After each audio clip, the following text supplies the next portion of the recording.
پچھلے درس کا جو بالکل تتمہ جس کو کہہ سکتے ہیں، کیا درس تھا سیرت میں؟ کسے یاد ہے؟ سلمان الفارسی رضی اللہ تعالی عنہ وارضا، جنہوں نے میرے اپنے علم میں پوری اسلامک ہسٹری اور تاریخ میں کوئی دوسرا ایسا شخص نہیں ہے جس نے اسلام کی خاطر اس قدر سفر کیے ہو، اتنی اسٹرگل اور جدوجہد کی ہو، اتنی محنت کی ہو، غلامی کی زندگی گزاری ہو، مار کھایا ہو، خرید و فروخت ہوئی ہو اس کی. یہ معاملہ سلمان الفارسی رضی اللہ تعالی عنہ ہی کے حصے میں آیا، اور اسی وجہ سے جب یہ اسلام کی آغوش میں آ گئے تو وہ مقام و مرتبہ ان کو اللہ کے نبی صلی اللہ علیہ وسلم کی جانب سے عطا کیا گیا کہ صحابہ میں کہتے تھے سلمان ابن الاسلام، یہ اسلام کے بیٹے، کیونکہ نہ کوئی بہن ہے، نہ کوئی بھائی ہے، نہ باپ ہے، نہ چچا ہے، نہ ماموں ہے، نہ خالہ، کوئی تنے تنہا آئے تھے ایران سے گھومتے گھامتے کہاں سے حق کی تلاش میں مدینہ پہنچے. اور علی بن ابی طالب رضی اللہ تعالیٰ عنہ سے صحیح طور پہ ثابت ہے کہ انہوں نے انہیں اپنے اہل بیت میں شامل کر لیا، کہ ان کا کوئی گھرانہ نہیں یہاں پر، یہ اللہ کے نبی کے خاندان اور گھرانے میں سے ہے. اور پہلے سے چونکہ وہ بہت سارے بڑے بڑے علماء سے علم سیکھتے ہوئے آئے تھے، ٹاپ کے جو اس دنیا میں عالم تھے، اس کو آپ دھیان میں رکھیں. سلمان فارسی رضی اللہ تعالیٰ عنہ دنیا کے جو ٹاپ لیول کے عالم تھے ان سے علم سیکھتے ہوئے آئے تھے. شام میں جس کے پاس وہ بہت بڑا عالم، پھر اس نے ریفر کیا اور بڑے عالم کی طرف، موصل والے نے پھر ریفر کیا نصیبین کے بڑے عالم کی طرف، نصیبین والے نے اموریہ کی طرف ریفر کیا. اتنے بڑے بڑے جو ٹاپ کے عالم تھے اس زمانے کے، ان سے وہ علم سیکھتے ہوئے کیا ہے، اللہ کے نبی علیہ الصلوۃ والسلام جو معلم انسانیت ہے، جو سب سے بڑے عالم ہے، پھر ان سے علم سیکھا.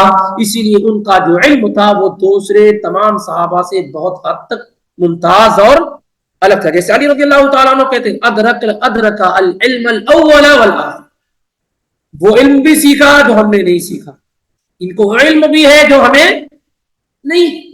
یعنی عیسائیت کو بالکل اچھی طریقے سے پڑھا، بڑے بڑے علماء کے ساتھ رہے، ہمارا اس سے کوئی سابقہ نہیں رہا. اور پھر اسلام کی آغوش میں آ جانے کے بعد محمد الرسول اللہ صلی اللہ علیہ وسلم سے بھی زبردست علم سیکھا، اور علماء میں بڑے علماء میں سلمان الفارسی رضی اللہ تعالیٰ عنہ کا شمار ہونے لگا. جو 4 نام معاذ بن جبل رضی اللہ تعالیٰ عنہ نے ذکر فرمائے تھے، ان میں سے ایک نام سلمان الفارسی رضی اللہ تعالیٰ عنہ کا بھی تھا. سن 35 یا 36 ہجری میں آپ کی وفات ہوئی، سن 35 یا 36 ہجری میں آپ کی وفات ہوئی. ان کی عمر کے متعلق کئی باتیں کہی گئی ہیں، ان کی عمر کے متعلق کئی باتیں کہی گئی ہیں. بہت سارے بڑے بڑے علماء نے یہ ذکر کیا کہ ان کی عمر 350 ایئرز تھی، 350 سال تھی. بہت سارے لوگوں نے ذکر کیا ہے 250 سال تھی. بہت سارے لوگوں نے یہ ذکر کیا ہے کہ سلمان فارسی نے عیسیٰ ابن مریم کے وسیع کو پایا ہے، جو ان کا تلمیذ شاگرد تھا، ان سے ملاقات سلمان فارسی رضی اللہ تعالیٰ عنہ کی ہوئی ہے. ان تمام روایات کو کوٹ کرنے کے بعد امام ذہبی رحمہ اللہ جو تاریخ کے بہت بڑے عالم ہیں، یہاں تک کہا گیا کہ قیامت کے دن اگر ذہبی کے سامنے سے گزارا جائے جو اولین اور آخرین ہے، تو ذہبی کہیں گے فلاں ابن فلاں اس کی پیدائش ہوئی، اس کی وفات ہوئی. یعنی کمال علم کی بنیاد پر خاص طور سے جو رجال ہیں، لوگوں کے بارے میں ان کا علم بہت اہم اور بہت بڑا ہے. امام ابن حجر رحمہ اللہ جب پہلی مرتبہ حج کرنے کی تشریف لائے 748 میں ان کی وفات ہوئی امام ذہبی رحمہ اللہ کی. تو جب امام ابن حجر رحمہ اللہ حج کرنے کے لیے تشریف لائے، اس زمانے میں ذہبی کا ایک دم غلغلہ تھا. تو جب انہوں نے زمزم کا پانی نوش کیا تو اس نیت کے ساتھ نوش کیا، اے اللہ مجھے علم میں ذہبی کی طرح بنا، اللہ مجھے علم میں ذہبی کی طرح. اللہ نے اسے سنا اور خوب سنا، اتنا علم دیا ابن حجر رحمہ اللہ کو کہ وہ امام ذہبی سے بھی آگے بڑھ گیا. اور ان کی وفات 852 میں 852 ہجری میں ہوئی ہے. تو امام ذہبی رحمہ اللہ یہ سارے اقوال کوٹ کرنے کے بعد جو کمنٹس کرتے ہیں، کہتے ہیں کہ میری رائے یہ ہے کہ میکسیمم جو ان کی عمر رہی ہوگی وہ اباؤٹ نیئر 100 80 سے 100 تک رہی ہوگی. اور کہتے ہیں اس کی وجہ یہ ہے کہ اس زمانے میں، زمانے نبوی میں، زمانے صحابہ میں جو ایوریج تھی عمر کی وہ 60 70 80 ایسے تھے. تو اگر کوئی آدمی اس زمانے میں 350 سال یا 250 سال زندہ رہا ہو تو اس کے چرچے خوب ہوتے. اسی زمانے میں اگر کوئی 250 سال 150 سال آدمی مل جائے تو کیا ہے، وہ تو اس میں میوزیم میں رکھ دیں گے. تو ہی کہتے ہیں کہ اگر یہ بات صحیح مان لی جائے تو یہ فطرت کے عام اس ماحول کے خلاف ہے. 350 سال عمریں ہوتی تھی پہلے لوگوں کی، لیکن نبی علیہ الصلوۃ والسلام کی امتیوں میں کسی کی بھی عمر کیا ہے اتنی لمبی نہیں. لیکن یہ ضرور کہا جا سکتا ہے کہ عمر ان کی بہرحال کیا ہے لمبی رہی ہوگی، کیونکہ کافی گھوم ٹہل کر کے، کافی پادریوں کے پاس سے گزر کر کے اللہ کے نبی علیہ الصلوۃ والسلام تک پہنچے تھے. اس لیے یہ کہا جا سکتا ہے کہ عمر کی عمر لمبی رہی ہوگی. لیکن 250 یا 350 بہرحال یہ کیا ہے مبالغہ ہے. کیا ہے مبالغہ ہے. ان کے متعلق کچھ چیزیں جو بہت مشہور ہیں. سب سے پہلا غزوہ کون تھا جس میں وہ شریک ہوئے؟ خندق. اور خندق جانتے ہیں کس کو کہتے ہیں عربی زبان میں؟ خندق گڈھے کو کہتے ہیں، خوب گہرا گڈھا. چونکہ تینوں طرف سے مدینہ کو گھیرنے والی چیزیں تھی، ایک طرف کھلا ہوا تھا تو وہاں پر خندق کھودی گئی تاکہ دشمن کیا ہے آ نہ سکے. اس خندق کے بارے میں بہت مشہور یہی ہے کہ یہ سلمان فارسی رضی اللہ تعالی عنہ وارضا کے مشورے سے کھودی گئی. حافظ ابن حجر رحمہ اللہ فرماتے ہیں کہ یہ بات بہت مشہور بھی ہے اور تمام سیرت نگاروں نے ذکر بھی کی، یہاں تک کہ دل و دماغ پہ یہی بیٹھا ہوا، لیکن اس کی کوئی سند نہیں ہے. یعنی اس کی مسلسل سند نہیں پہنچتی ہے جس میں اس بات کا ثبوت ہو کہ سلمان فارسی رضی اللہ تعالیٰ عنہ کے مشورے سے خندق کھودی گئی. یہ الگ بات، یہ بات بہت مشہور ہے. بلکہ امام ابن اسحاق کہتے ہیں کہ اللہ کے نبی علیہ الصلوۃ والسلام نے خود سے خندق کھودنی شروع کی. حالانکہ یہ بھی ثابت نہیں ہے کیونکہ وہ تابعی ہے، اور تابعی جب کہے کہ اللہ کے رسول صلی اللہ علیہ وسلم نے ایسا کیا اور صحابہ کا ذکر نہ کرے تو اس طرح کی روایت کیا ہے مرسل کہلاتی ہے اور یہ ضعیف روایت ہوتی ہے. تو ان میں سے کوئی بات نہ یہ ہے کہ ان کے مشورے سے خندق کھودی گئی اس کا ثبوت ہے، نہ ابن اسحاق نے جو کہا کہ اللہ کے نبی صلی اللہ علیہ وسلم نے خندق کھودنی شروع کی اس کا کوئی ثبوت ہے. لیکن یہ بات ظاہر سی بات ہے اگر ان سے ثابت نہیں ہے سلمان فارسی سے تو عام صحابہ کے مشورے سے یا خود اللہ کے نبی علیہ الصلوۃ والسلام کے مشورے سے کھودی گئی. لیکن خندق کا کھودنا کیا ہے بالکل یقینی ہے. خندق کا کھودنا بالکل یقینی ہے. اس کے علاوہ ان کے بہت سارے اقوال ہیں جو یہ جن میں سے یہ ہے کہ ابو دردہ رضی اللہ تعالیٰ عنہ نے ان کی طرف لیٹر لکھا کہ مبارک سرزمین پہ آ جاؤ، شام کی طرف آ جاؤ. تو انہوں نے جواب میں لکھا کہ ان الارض لا يقدس احدا، زمین کسی کو مقدس نہیں بناتی ہے. زمین کسی کو مقدس نہیں بناتی ہے بلکہ انسان کو اس کا عمل مقدس بناتا. کتنے ایسے لوگ تھے جو خانے کعبہ میں اٹھتے بیٹھتے تھے اور کفر کی دنیا کے امام تھے. کتنے ایسے لوگ تھے جو خانے کعبہ میں بیٹھتے تھے اٹھتے تھے اور کفر کی دنیا کی کیا تھے امام تھے. اور کتنے ایسے لوگ تھے جو کفر کی دنیا میں رہتے تھے اور وہ جو ہے اسلام کے امام ہو گئے. تو انہوں نے لکھا کہ زمین کسی کو مقدس نہیں بناتی ہے بلکہ انسان کو اس کے اعمال کیا ہے مقدس بناتے ہیں. لیکن اس سے یہ مطلب نہیں نکالا جائے کہ زمین مقدس نہیں ہوتی ہے. جیسے مکہ مدینے کی سرزمین ہے، شام کی سرزمین ہے، بہرحال یہ فضیلت والی سرزمین ہے. نبی صلی اللہ علیہ وسلم نے مدینے کے بارے میں کہا من استطاع ان یموت فی المدینہ فلیمت بہا، جو آدمی مدینے میں فوت ہو سکتا ہے وہ وہاں فوت ہو جائے، وہاں مر جائے. فإنی اشفع لمن یموت بہا، میں ایسے لوگوں کی شفاعت کروں گا قیامت کے دن جو مدینے میں وفات پائے ہیں. لیکن ان تمام چیزوں کا مطلب یہ سمجھ لیجیے کہ بہت سارے لوگ آتے ہیں وہاں سے سوچتے ہیں کہ کسی طریقے سے سوسائڈ وغیرہ کر کے، نہیں ایسا نہیں.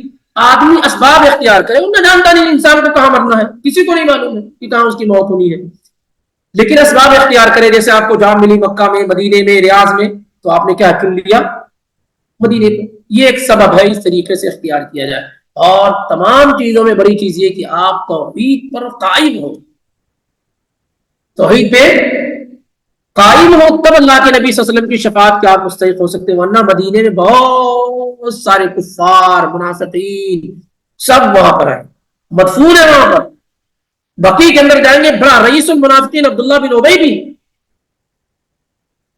تو اس کا مطلب یہی کہ یہ چیزیں اس وقت فائدہ پہنچائیں گی جب آدمی توحید کی دولت سے مالا مال ہو. لیکن یہ کہ تمنا کرنا، کوشش کرنا اچھی سرزمین پہ وفات پانے کی، یہ جائز اور درست ہے. یہ جائز اور آپ تمنا کرتے ہیں کہ میری موت مدینے میں ہو جائے اور اس کے لیے اسباب اختیار ہے، یہ بہتر چیز ہے.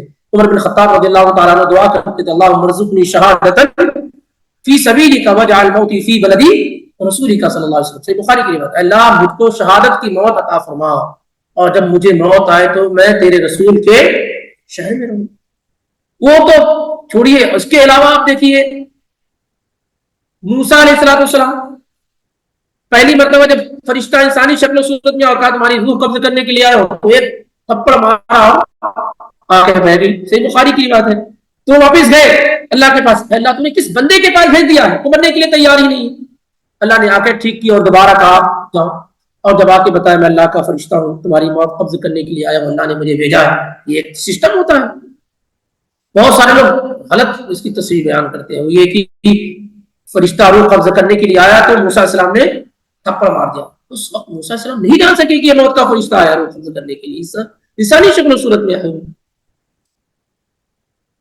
تو جب دوبارہ آئے تو انہوں نے کہا اچھا آپ کو کا وقت پورا ہو گیا ہے. اور اللہ تعالیٰ نے یہ کہا اختیار دیا ہے، کیونکہ ہر نبی کی وفات سے پہلے اللہ تعالیٰ نے اختیار دیتا ہے.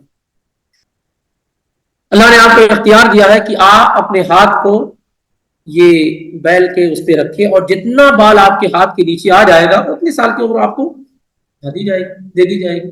تو کہا ثم، پھر اس کے بعد کیا ہوگا؟ ثم بعد، پھر اس کے بعد وفات پانا ہے. تو موسیٰ علیہ السلام نے کہا پھر ابھی، پھر کیا ہے ابھی. لیکن یہ کہا اے اللہ مجھے ارض مقدس سے قریب کر دے، میں مرنے کے لیے تیار ہوں لیکن مجھے ارض مقدس بیت المقدس سے کیا ہے قریب کر دے. یہ دعا کی اور چنانچہ وہاں گئے اور وہاں ان کی کیا ہے وفات. تو اس سے یہ تمام روایات اس بات کا ثبوت ہے کہ آدمی تمنا کر سکتا ہے، اسباب اختیار کر سکتا ہے. بہترین جو سرزمین ہے جس کی فضیلت قرآن اور حدیث میں بیان کی گئی، جیسے مکہ، مدینہ یا شام، تو کوئی حرج نہیں اس میں. باقی وہ باتیں انشاءاللہ وہ آئندہ دنوں میں آپ کے سامنے آئیں گی باذن اللہ. اور اس طریقے سے ایک طریقے سے مدینہ آمد اور مسجد نبوی کی تعمیر، بھائی چارہ اور مجوسیت کے ایک بہت بڑے عالم سلمان فارسی اور عبداللہ بن سلام ان لوگوں کا ذکر ہو گیا ہے باذن اللہ. اب باقاعدہ طور سے ہم اور آپ مدینے میں کے حالات کیا تھے جب اللہ کے پیغمبر آئے، اور یہ ساری کی ساری چیزیں انشاءاللہ آئندہ دنوں میں آپ کے سامنے پیش کی جائیں گی باذن اللہ. انعام لا نہیں سکا ہوں، البتہ جن لوگوں نے کامیابی حاصل کی ہے، 100 نمبر حاصل کرنے والے قدسیہ تبسم، نیہا غیاث اور ام حنیفہ ہیں، اور 90 نمبر حاصل کرنے والے فرحان عظیم اور ام عبداللہ ہیں. ان لوگوں کے انعامات انشاءاللہ آئندہ ہفتے میں پہنچا دیے جائیں گے باذن اللہ. اگر کوئی اہم سوال ہے تو کیا جا سکتا ہے.